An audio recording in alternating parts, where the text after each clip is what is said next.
18 నెలల కూటమి ప్రభుత్వం చూసిన తర్వాత చంద్రబాబు పేరు చోరుబాబుగా మారింది. ఏం చోరీ చేస్తున్నాడంటే జగన్మోహన్ రెడ్డి గారు చేసినటువంటి అభివృద్ధి కార్యక్రమాలకు చోరు చేస్తున్నాడు.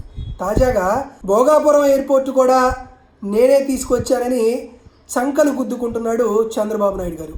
ఈరోజు మనందరం మాట్లాడుకుందాం. అసలు భోగాపురం ఎయిర్పోర్ట్ అనేది నిర్మాణం జరగడానికి ఎవరి పాత్ర ఎంత, జగన్మోహన్ రెడ్డి గారి పాత్ర ఎంత, చంద్రబాబు నాయుడు గారి పాత్ర ఎంత ఒకసారి ఆలోచిద్దాం. భోగాపురం ఎయిర్పోర్ట్ నిర్మిస్తుంది జిఎంఆర్ సంస్థ. ఈ జిఎంఆర్ సంస్థని సెలెక్ట్ చేసింది జగన్మోహన్ రెడ్డి గారు. ఎప్పుడు సెలెక్ట్ చేశారు? GOMS నెంబర్ 18 ద్వారా 30th March 2020 సెలెక్ట్ చేశారు. దాంతోపాటు వాళ్ళకి లెటర్ ఆఫ్ అవార్డు ఎప్పుడు ఇచ్చారు? 13th April 2020 ఇచ్చారు. ఈ భోగాపురం ఎయిర్పోర్ట్కి కావాల్సినటువంటి భూమి ఇచ్చినటువంటి పేదలకి R&R ఎప్పుడెప్పుడు ఇచ్చారు? 22nd July 2020, 12th August 2020 వారికి R&R అప్రూవ్ అయింది. దీంతోపాటు కీలకంగా ఉండేటువంటి BCAS క్లియరెన్స్ అది 6th April 2020 ఇచ్చింది. దాంతోపాటు కేంద్ర ప్రభుత్వంతో GMR సంస్థ అగ్రిమెంట్ చేసుకుంది, ఒక MOU చేసుకుంది. అది ఎప్పుడు చేసుకున్నారు? 16th May 2023 తీశారు.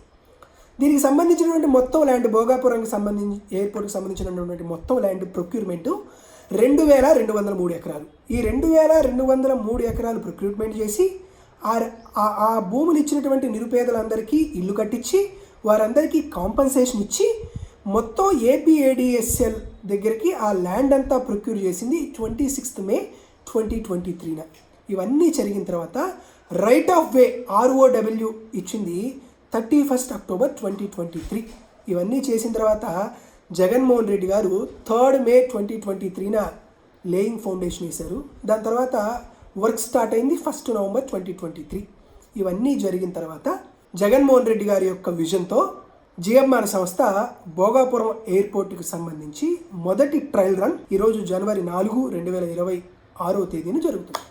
వీటిలో ఎవరిదైనా కీలక పాత్ర ఉందంటే, భోగాపురం వైభోగపురంగా మారాలనేటువంటి ఆలోచన ఎవరన్నా చేశారనంటే, ఉత్తరాంధ్ర ప్రాంతంలో ఒక అత్యుత్తమైనటువంటి గ్రీన్ఫీల్డ్ ఎయిర్పోర్టు దేశం గర్వించదగ్గ స్థాయిలో ఉండాలని ఎవరైనా ఆలోచన చేశారంటే అది కేవలం జగన్మోహన్ రెడ్డి గారే. దానికి సంబంధించినటువంటి అన్ని రకాలైనటువంటి జీవోలు, ఉత్తర్వులు వైఎస్ఆర్ కాంగ్రెస్ పార్టీ దగ్గర స్పష్టంగా కనపడుతూ ఉన్నాయి.